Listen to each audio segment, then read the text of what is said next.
Magsiupo muna ang lahat. Magandang umaga po sa lahat. Ngayon po ay pinagdiriwang natin sa ating liturhiya ang pagdadala kay Maria sa templo or the presentation of Mary in the temple. Katulad ng mabubuting mga Hudyo, masunuring mga Hudyo, ang kanyang ina at ama, si Santa Ana at San Joaquin, ay dinala si Maria sa templo.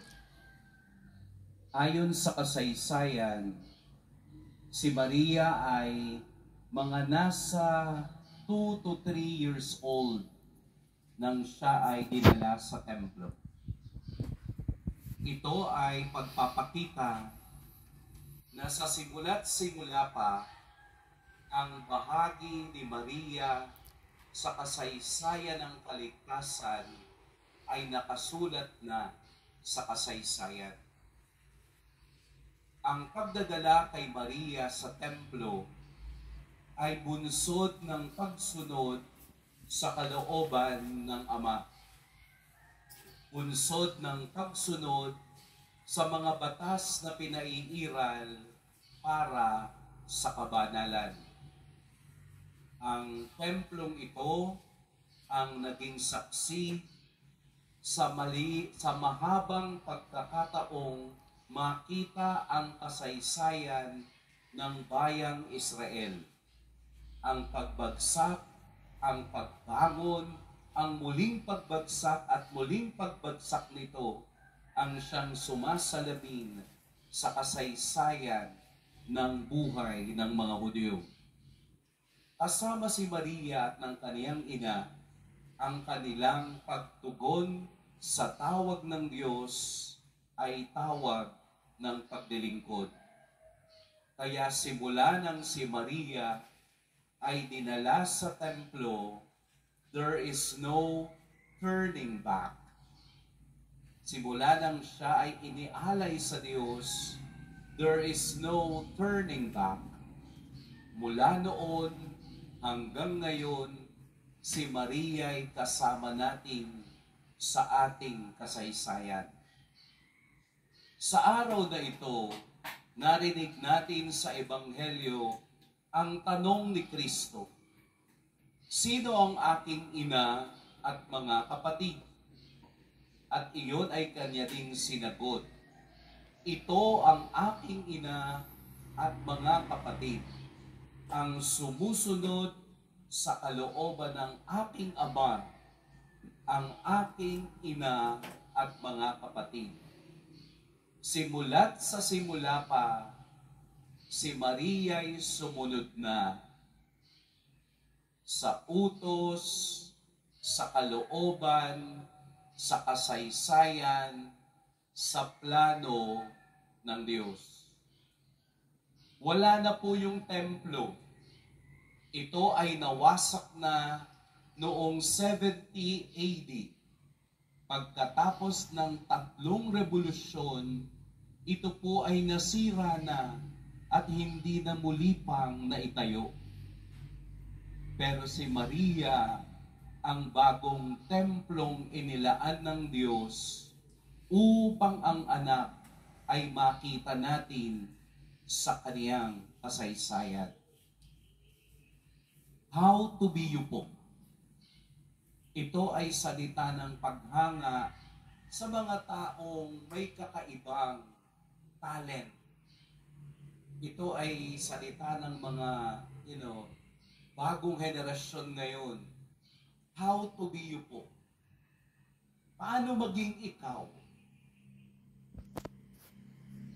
Kaya sabi ko, how to be you po. Anong katangiang meron ka na pwedeng makita ng iba? Kaya hindi masama yung pagtatanong na how to be you po kapag ito ay nasa magandang sitwasyon. Kapag ang talento na nakikita sa iyo ay ginagamit mo para sa kagandahan. Kaya nga minsan napapatanong tayo, Pag wala tayong talento na katulad ng iba, palagi nating naitatanong, paanong maging katulad niya? How to be you po? All-knowing na siya rin pala ay may itinatanong sa akin na how to be you po. Meron din pala siyang hinahangaan sa aking hindi ko nakikita. Kaya siya ay nag-dare ng isang pagpapalitan ng talento na parang hindi ako pumayag. Na ang sabi ko, ang talento mo ay para sa'yo, na hindi pwedeng makuha ng iba. Ang sa akin ay ibinigay din ng Diyos para itong aking maging talento na ibabahagi naman sa iba. Pwede nating tanungin kay Mama Mary ngayon, Mama Mary, how to be you po? Paano po maging katulad ninyo? Paano po maging katulad ninyo na noon pa man hindi ka tumalikod sa tawag ng Diyos? Na noon pa man ay tahimik kang namumuhay para maging kasangkapan ng aming tagapagligtas. How to be you po? Yun bang hindi mo nalalaman ang mangyayari sa iyo sa kinabukasan, pero sumagot ka pa rin sa Diyos nang maganap sa akin ayon sa wika mo? How to be you po? Yun bang sana magkaroon tayo ng kahit isa man lamang na values na meron si Maria para maisabuhay natin ang tunay na pagiging Kristiyano. How to be you po, Mama Mary? Hindi niyo po ba naitatanong? How to be you po na maging matahimik na naglalakbay patungo sa Diyos? How to be you po na maging matapang sa gitna ng nakikita mong nasasaktan ang iyong anak? How to be you po nang makita mong ang iyong anak ay binabastos ng iba? How to be you po, Mama Mary? How to be you po na kasama mo si Kristo sa kalangitan? Ang gandang pagnilayan ang naging papel ni Maria sa ating kasaysayan. Ang templong nasira ay hindi na muling nagawa pa.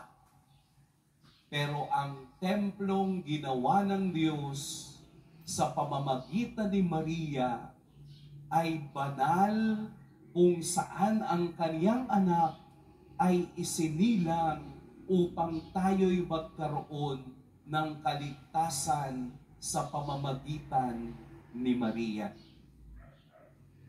Ang pagdadala kay Maria sa templo ay pagdadala rin natin sa Diyos ng ating buhay.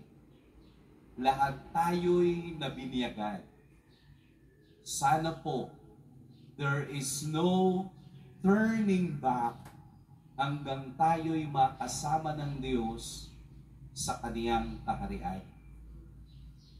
Lahat po tayo may maiaambag sa kasaysayan ng kaligtasan. Tingin lang tayo kay Mama Mary bilang gabay at sabay nating itanong sa Kanya, how to be you po, Mama Mary? Mag-iingat po kayo ngayong araw. Pagpalain tayo ng poong may kapal.